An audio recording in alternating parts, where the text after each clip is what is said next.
It was raining again, a fine, silvery drizzle that clung to the windows and whispered down the empty street. Mark Hale stood by the kitchen counter, watching drops slide down the glass like the seconds on a clock.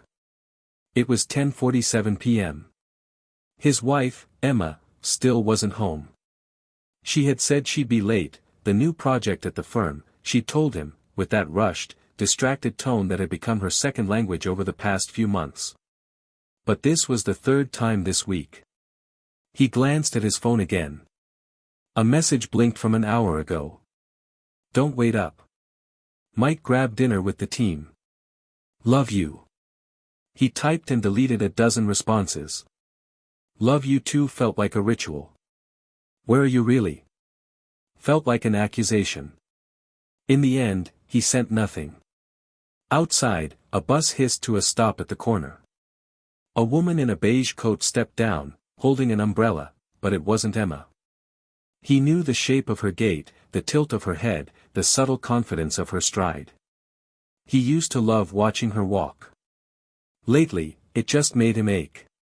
The microwave clock flicked to 11 o'clock. He poured himself another glass of wine, the third, and sat at the table, where the smell of reheated pasta mingled with rain-soaked air. When the door finally opened at 11:26, she entered softly, brushing her damp hair from her face. Her cheeks glowed with that color, the kind that didn't come from the office. Hey, she said, setting down her purse. Sorry. Long day. He smiled, the kind of polite, restrained smile that holds back 1,000 unspoken questions. Yeah. I figured. Emma leaned over, kissed him on the cheek, just barely. You shouldn't wait up. You look tired. So do you. He looked at her, at the faint perfume he didn't recognize. Something floral, faintly exotic. Not her usual. Not something he'd ever smelled in their bathroom. He could have asked. But he didn't. Not yet. Instead, he said quietly, You're working too hard, Em. She smiled, distracted, already halfway up the stairs. Somebody has to. The words were light, joking, but they cut him deeper than she knew. They had been married for 9 years. No kids, though they'd tried for a while. The doctors had said, unexplained infertility, a phrase that felt like a slow, quiet sentence. Eventually, they stopped trying, or maybe, Mark thought, only he had. He was a high school history teacher. He liked structure, predictability, the small satisfactions of ordinary life.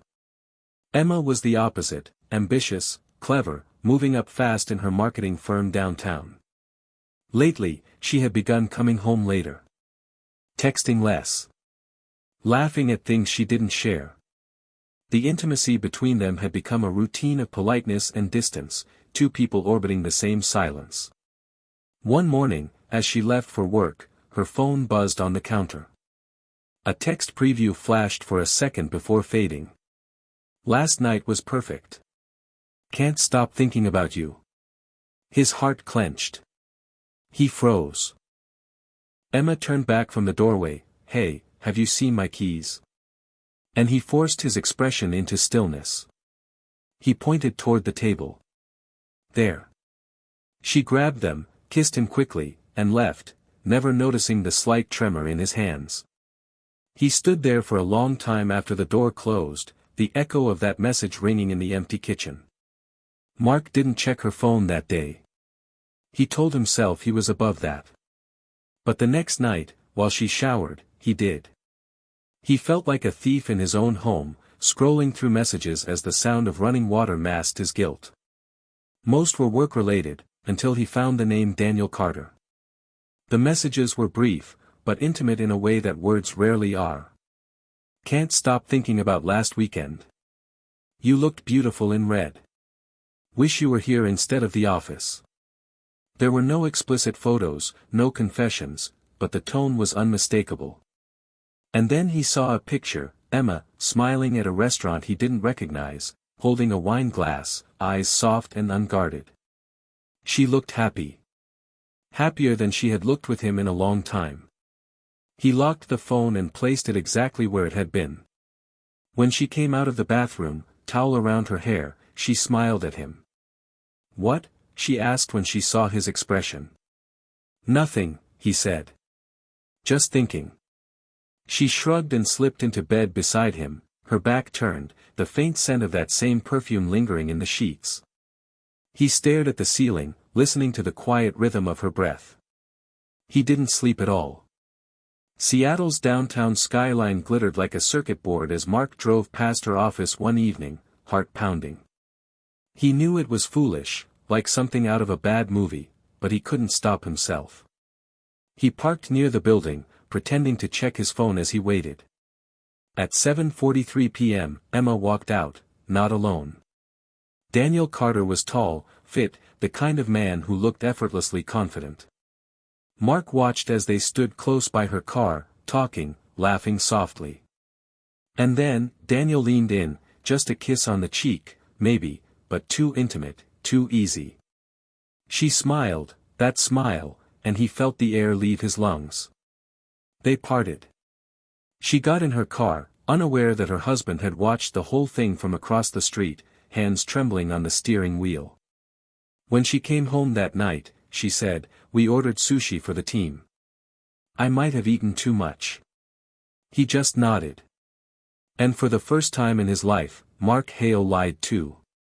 Over the next few weeks, he gathered details, quietly, methodically. He followed her twice. Once to a hotel on Fifth Avenue, once to a restaurant near Pike Place. Both times, she was with Daniel. He took pictures, not because he wanted proof, but because he couldn't believe it without seeing it. But revenge, he discovered, was a slow poison. It didn't make him feel powerful. It made him hollow. One night, after she fell asleep, he opened his laptop and began typing a letter, to her, but also to himself. A confession, a requiem. "Emma, I used to think love was something you built once and then lived inside. But now I know it's something you rebuild every day, or lose without noticing. I don't hate you. But I can't live inside a lie anymore." He didn't know what he'd do with the letter yet. Only that it felt like the beginning of the end. It happened on a Sunday, gray sky, quiet house. She was making coffee when he said her name softly, "Emma." She looked up, smiling, unaware. "Yeah. I saw you," he said. The smile faltered. "What do you mean?" He didn't raise his voice. He didn't need to. Daniel Carter. The texts. The hotel. The silence between them expanded like a wound. She opened her mouth, closed it again. Finally, she whispered, "Mark." "Don't," he said. "Just tell me why." Tears welled in her eyes. "I didn't plan it. I swear. It just happened." "How long?" She hesitated. "A few months." He nodded slowly. "Do you love him?" She looked away. "I don't know." He laughed, a short, bitter sound. "That's worse than yes." When she reached for him, he stepped back.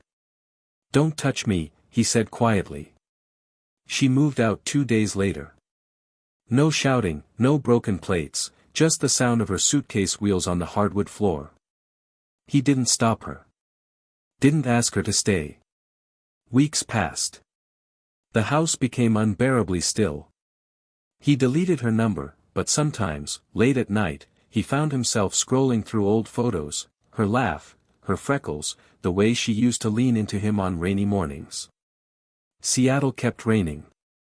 Life kept moving.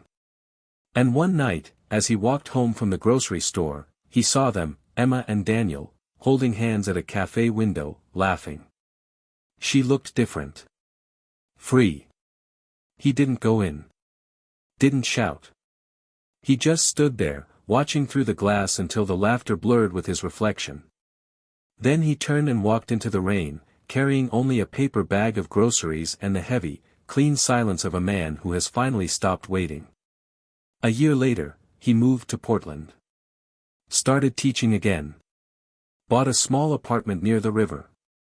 Sometimes, he still thought of her, not with anger, not with love, but with a kind of quiet understanding. In one of his classes, a student once asked, "Do you believe people can really change?" Mark smiled faintly. "Yes," he said. "But sometimes they change without you." That night, he opened his laptop and reread the old letter he'd written to Emma. He never sent it. He closed the file, deleted it, and watched as the rain began again outside, soft, steady, familiar. In the quiet hours before dawn, Mark Hale finally slept.